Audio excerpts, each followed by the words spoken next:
everyone. I'm Louise, I'm the Deputy Literature Manager here, and this is Stef Smith.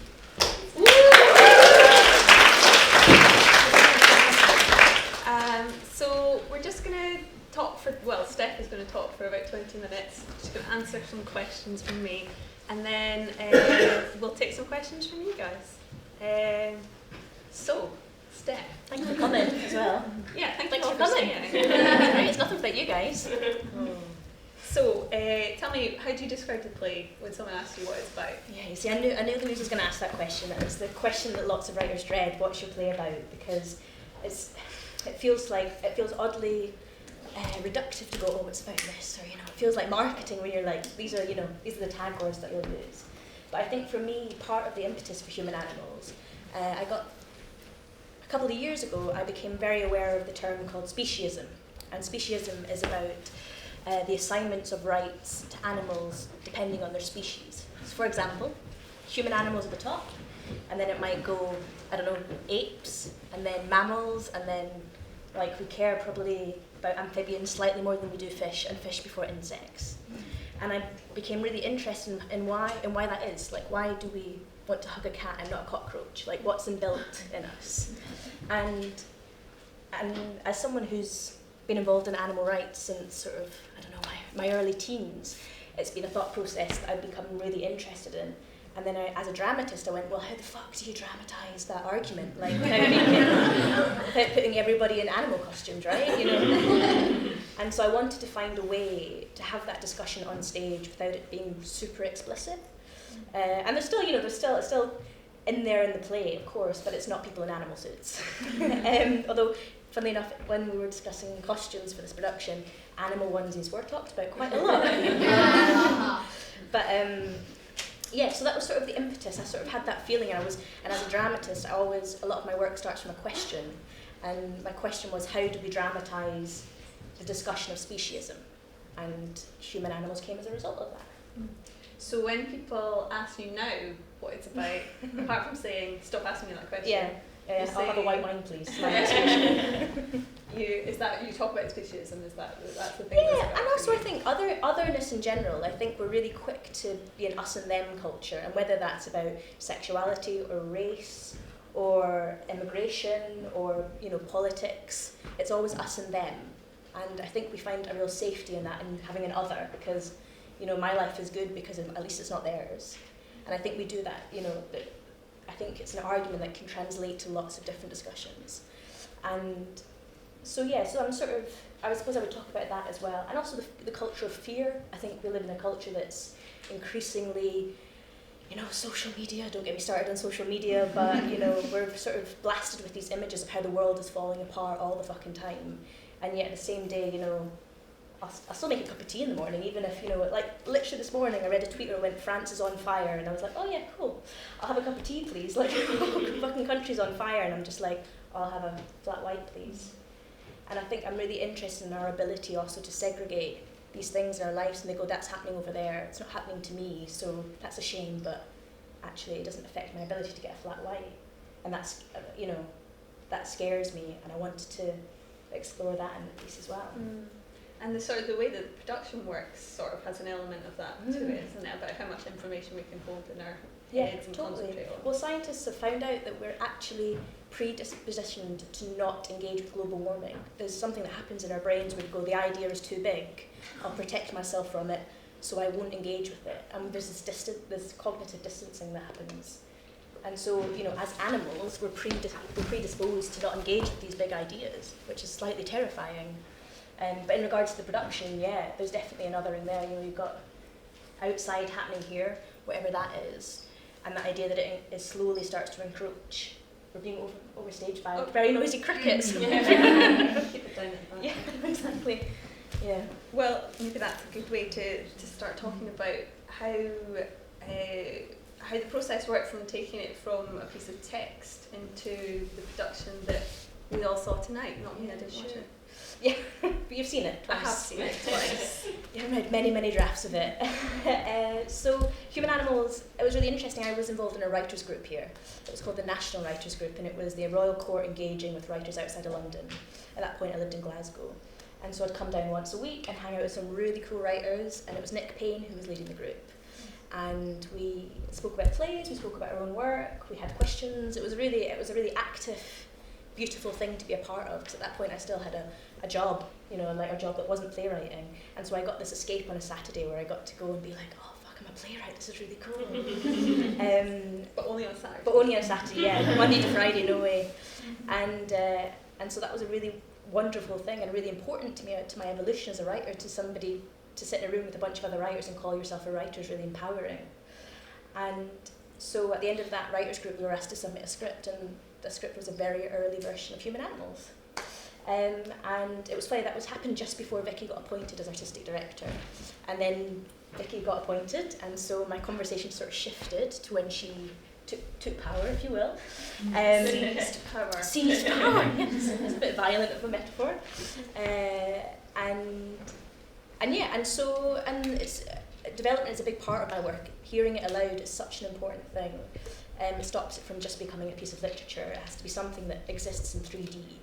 And so I've had a couple of workshops. So what would happen in a workshop? Well, yeah, good question. It always changes. So a workshop's generally a week long. You get some amazing actors who are really fucking smart and bring a level of dramaturgy and experience that is usually beyond my years. And they're just really quick thinkers. And so we'll read the play, and then we might have a feedback, you know, we'll talk to each other, what's it about, what worked for you, what excited you, what didn't work, how can we make that thing work that didn't quite work before. And I'm quite a quick writer, so I tend to do redrafts in the rehearsal, in the development process. For example, me and Hamish had a development back in November of last year, and I think I wrote about 3 drafts in that week, like overnight. I just go home I was staying in a easy hotel, which is basically like a caravan, and I'd stay in my little caravan and redraft overnight. And because there's something about hearing your words in someone else's mouth, which is just amazing, which is why I love being a playwright, because you get a group of people who are phenomenal, who really fucking own your words, and yeah, and it would just be a constant discussion and evolution of the script. You know, with the right people in the room, sort of an alchemy happens that's really exciting. I don't know, it's really hard to nail what that thing is, but it's exciting and it feels, you know, there's a buzz in the air. And, you know, there's questions and there's hard bits. There's a bit where you go, I don't know how to fix the thing that I've broken. And you have questions that you don't know the answer to. And I mean, that's just part of the process. It's not all sort of joyous. There's some really tough bits too. But that's good. I think toughness is good. Makes you robust, makes your script robust. So you knew fairly early on that you were going to be working with Hamish, Hamish Perry, that directed the play. Yes. And so you did a bit of development work with him, and then how did it come to be this production? Yeah, well, so Camilla, the designer, she was brought on at the start of this year, and she had conversations with Hamish about how they imagined what the world of the play needed to be. I felt like it needed to be something that encapsulated the audience, so you were part of it. And the two of them, yeah, there was the set itself went on. I don't want to talk about it too much because it's very much Camilla's terrain, but it went on lots of evolutions. There were lots of different versions of it, and configurations, and there was more stuff and less stuff. And but the window was always pretty much there in all the different designs. And then you've got Mark, who did the sound, and he was very much part of the rehearsal process. He was in a lot, listening, seeing how the piece evolved. And Lizzie, who did the lights, the same sort of deal. Because if you get the text, there's no stage directions at all, and every scene is almost on a different page. So there's no, there's one scene that's only 4 lines, and then you turn over and it's the next scene. And so for me, it was a provocation to Hamish as the director to go, this is your gig too. Let's imagine this together. How do you imagine it? Because it might be different to how I imagine it. And so let's make a thing together, which is always the exciting part for me. And your other plays, you've also written like that as well. There's very minimal stage directions. Yeah. Swallow, which was on at the Edinburgh Festival this year at the Traverse. There was even less stage directions. In fact, I think there was only one, The Phone Rings. And that's In fact, there's the phone rings again, the phone rings again. I'm lying. But apart from that, there wasn't any stage directions. And Orla O'Loughlin, who's the artistic director of the Traverse, she directed that. And again, that was like a provocation to her. It was like, let's make this thing. Let's see what it is in 3D. And that was an overlapping narrative as well, and a lot multi-spaced. A bit more. There's more monologue in that play. But yeah, I like, for me, theatre's all about collaboration. You know, I love directors. Directors are like my favourite people after playwrights. Really? That's good to know. Yeah, and literary and deputy literary managers. Thank you. You didn't need to say that. Yes, I did. No. So things like, you know, the crickets, the little cricket friends, whatever those things are, and that's the worms. That's a cricket. That's a locust, and that's a maggot, Uh-huh. and that's a cockroach, Great. and that's a mealworm. You're welcome. So what sort of stage did that world sort of come into focus? Yeah, well, that was part of the design element that Camilla was really keen for, because you'll notice that they're all in miniature replicas of the set. Of course I read And so it's sort of Camilla was really keen to get a live animal, something that was instinctual. There's little cameras in there as well, so all the, you know, when you see the feed on the back, that's from these guys here. And so there was that idea of being a cage within a cage, and what is a cage? I'll be all in one. You know, lots of sort of metaphors. I mean, you're smart enough. You'll figure it out. But because you sort of get a texture of that, so even if you're not consciously getting loads of it, it feels like that. And there's something about the way that insects move that's very other. You know, you instantly have sort of. I always have quite a visceral reaction to insects because they don't move like people move, and so you sort of get that. Oh God, what is that? That's awful. But yes, so that was Camilla and Hamish's discussion about those little guys. Stage management have had a field day. They've had to do a lot of sourcing crickets and talking about insects, and these guys are famous though. But they're going back to be sold on, so if you'd like to buy a cricket or a locust, yeah, exactly. you can go and buy them. So you talked about coming from Glasgow every week and things, and so how was it sort of, the perspective that you have on work being made here? We talked about that earlier before there were cameras here. Yeah. And what was that like? Because obviously you're connected into the theatre scene in Scotland. And was it different working down here? Was it the same? Yeah, I think it's a bit different. I think it's interesting. People often talk about the regions, which is a word that I absolutely despise. The regions. I'm like, oh God. As regional people ourselves. Yeah, as regional people, exactly. That makes me instantly curl up and go, how dare you call us a region? You know, we're not an offshoot from London. We're our own entity. Give us that right. And I think that's, you know, there's this idea, you know, I adore London. And there's this idea that this is the epicentre of culture in Britain, which to a certain extent it is, but it shouldn't deny the rest of the UK its right to have its own cultural centres and, you know, and have ownership over what they do. You know, it's not lesser, it's just different. And you know, it's important to make that distinction sometimes, which I think sometimes gets lost in the argument of regional theatre, which, if you ask me, is doing some of the most exciting stuff. And it's funny, sometimes people go, oh, so you're a Scots writer. I'm like, what does that mean? I'm never writing Scots. My parents are from England. You know? Yeah, no, I won't tell you. But I think I was never aware of being Scottish until I came to London. And you know, and people are very quick to talk. You know, I don't know. It's really interesting. It's something that I have a lot of difficulty with because I am Scottish. I have this accent. Very proud of being from Scotland. Does it affect me as a writer? I don't know. Don't know if it does. Should it? Don't know. I don't know. Yeah, I'll think about these things overnight. I started aligning crying. It's quite heavy.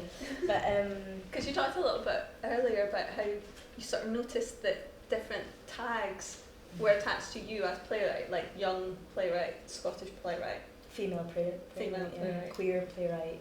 Yeah, there's a certain sort of. I think I'm never just a playwright. I'm always either a female playwright or a young playwright or a Scots playwright. You know, I'm never just That's not true, I'm being dramatic. Sometimes people just but amazing. yeah. Oh, thanks. But I've become very acutely aware when those tags get added to my name, and I'm like, oh, what's that? Is it just actually someone describing me, or is it a slightly loaded thing? You know, Swallow, for example, which was in the festival, had an all-female cast, and for me was an exploration of female anger, amongst many other things. And lots of people would, in those reviews or discussing the play, would say, female playwright Stef Smith. And I'm like, oh, isn't, you know, like, why am I suddenly, you know, why did you feel the need to put that next to my name? What does that do? And, you know, and young as well, you know, what does that mean about my work? How is that exploring that? So you're not even that young. No. 50, I'm 53. I've just never been in the sun, because I'm We talked about sort of, there's different sets of responsibilities maybe that come with. Sometimes I think it's just a description, isn't it? Yeah. Yeah. Totally it's fact. Right. I am all those things. Like, I am young, female, and a playwright. It is fact. But do you, I don't know, do you feel different when someone attaches a particular tag? Do you feel that sort of changes what you need to write about, or how it's seen? Yeah, I mean, I feel, sort of, I suppose. As a playwright, I do feel a responsibility to certain things. For example, I always try and make sure that at least half of the roles are for women in my plays. I really think about the representation that I put on stage of certain genders or ages or sexualities or race. That is very considered for me. I do spend a lot of time thinking about that. And also as a queer woman, you know, quite often I get asked to write gay things. So, you know, like, I've got a commission for a gay writer, Stef will do it. She'll definitely write about women who are also gay women are also an underrepresented, you know, minority within a minority. You know, how often do you see gay women on stage? Almost never. And when they are on stage, they're tragic, usually, or the butt of a joke. You know, me and my partner, we never see ourselves on stage, never ever. And so part of me feels a responsibility to go, maybe I'm the person to write that play where it's just two women who happen to be gay on stage rather than it being a gay play. And actually with this play it was really interesting. Me and Hamish had a lot of discussion about whether Jamie should be a woman or not. And when we were auditioning we saw a woman for the role of Jamie, who was played by Ashley beautifully. And actually we sort of, we spent a lot of time thinking about whether that character should be a woman or not, because there's no reason for it to be a man really. But actually we decided, because of their ending and the perceived tragedy of it, I felt like I couldn't give another lesbian couple a quasi-suicidal ending, because so often that's what happens to gay women in fiction. And yeah, and I mean that's so much part of a bigger discussion that's grey and difficult, and there's no right answer, but the thing that we chose to do was to make it a heterosexual couple. I'm sure people will have their own thoughts on that, but yeah, so it's really interesting. I do feel that responsibility of who I put on stage, and hopefully there's a truth and humanity to them that I can serve, and you know, the cast have done a wonderful job for sure. Good, great. Does anyone have any questions? If you don't mind sharing, what are some of the things that changed during the workshop process? Like the biggest changes, were they to the actual text or the conceptual plans for the actual production? Always to the text. The conceptual stuff like the set and the sound and the lighting always came during the rehearsal period, or just when the text was much more nailed down. So yeah, there were massive changes to the script. I would say all the characters fundamentally stayed the same. So for example, Lisa working with Sai was a pretty late development that happened in a workshop. Before that, in a workshop, the sort of other interaction was Alex and Sai. They met, and I decided to scrap that and make the connection with Lisa instead. So that was a change that happened. We call them the blink scenes, so the non-character-based scenes, the choral scenes, we call them the blink scenes because they're a blink of emotion or a blink of a moment. That's just a language that we use. You can use whenever you like. They changed a lot. They really evolved. They sort of expanded and contracted depending on what the narrative was doing. So they changed a bit. sharpening. When you've got such fine actors who need so little to do such brilliant work, you end up cutting a lot. You know, you're like, you don't need to say the same thing. You don't need to say the same thing 3 times. You've said it once beautifully, so the rest can go. So yeah, and it just becomes a different thing when it's in 3D and live. It's a real honour to have a development process as well. It's a real privilege, and something that I love. I love development. And you changed quite a lot in the previews as well. Yeah, during previews I cut 2 whole scenes, because again you just didn't need them. There was enough happening. And it's tricky with a play like this because I can never watch it for the first time. I always know what's going to happen, and so usually I know what's going to happen. And so it's about knowing what is enough information for the audience, what's too much, and I don't know whether we've got that balance right or not. And it was something that I always kept on interrogating. How much is enough to get a sense of what's happening, how much is too much and it feels spelt out, and it's a taste thing as well. Some people really love to be led by the hand and some people like nothing at all. And so you've just sort of got to make a decision and be true to it. I hope that answers your question. Yeah, no, thank you. Second row. How involved were you with the production of set, how it was being produced? Because you said there was not a lot of stage direction. So I was just wondering how involved you were with that side of things during the whole process. Loads. I think, it's the writer's theatre, isn't it? That's your tag. And so there was never a decision made without me knowing it was going to be made first. That's a contractual thing as well. The writer has veto rights over every designer and director. Yeah, and casting too. So I sat in all auditions. Casting was very much a collaborative process with me and Hamish. And that's not to say it was easy, but both of us wanted these 6 people to do this play, and set stuff and lighting. I sat in through tech, and there was some sound things and some lighting things where I was like, I'm not sure this is doing the right thing, or I'm not sure. And that's not me being, combative. It's me going, we need to make the best version of this thing that we're making, so let's all make it together. And I'm not sure that sound cue is doing that, or And so and the great thing is about Hamish is he listens. He's such, he has no interest in going against the writer. He's really, he was a wonderful director and a wonderful collaborator because it was very much us together making a thing. And so there was never any need for me to go, I'm the writer, I hate this, stop doing this. Because there was a real foundation of us going on this journey together, which is a lovely thing. Anyone else? It was just a small one. Has it always been called Human Animals? When did the title come in? Yeah, it was always called Human Animals. And it's funny, it's a title that I really didn't like for a while. I was like, I really regret calling that play Human Animals. That was really early on when I was starting to write it. But I couldn't shake it. I kept on going, yes, of course it's called Human Animals. And human animals is a term often used in relation to the speciesism argument. So there's human animals and non-human animals. And I just couldn't shake it, and it became so intertwined with the play that it was literally I quite often have titles quite early on, and then I'm just stuck with them. It's always called Human Animals. And also then you can go Human Animals. Yeah, exactly. Anyway. Any other questions? Got time for one more maybe? Oh, right up in the back. Can you say something about how you came to be a writer? Yeah, sort of by accident, to be honest. So I studied drama and theatre arts at Queen Margaret University in Edinburgh, and I actually trained to be a director. It was a course that was very practical and general, and then you specialised in your last 2 years, and I specialised to be a director.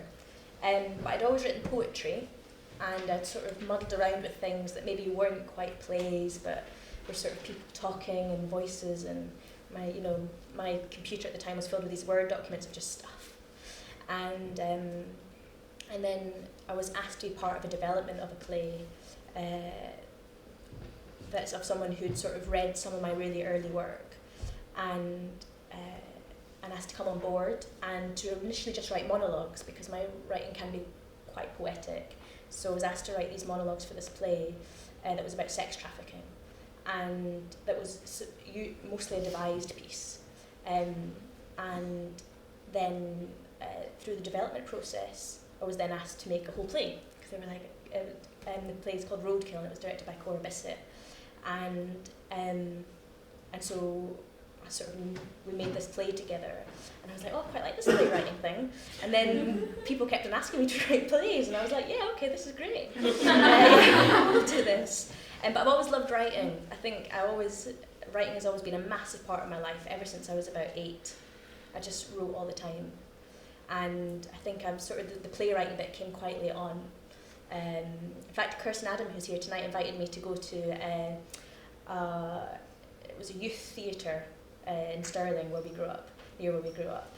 And when I was 15, she was like, come and do this thing on a Saturday. And if she hadn't have said that, I probably wouldn't be here today. So it all started with youth theatre.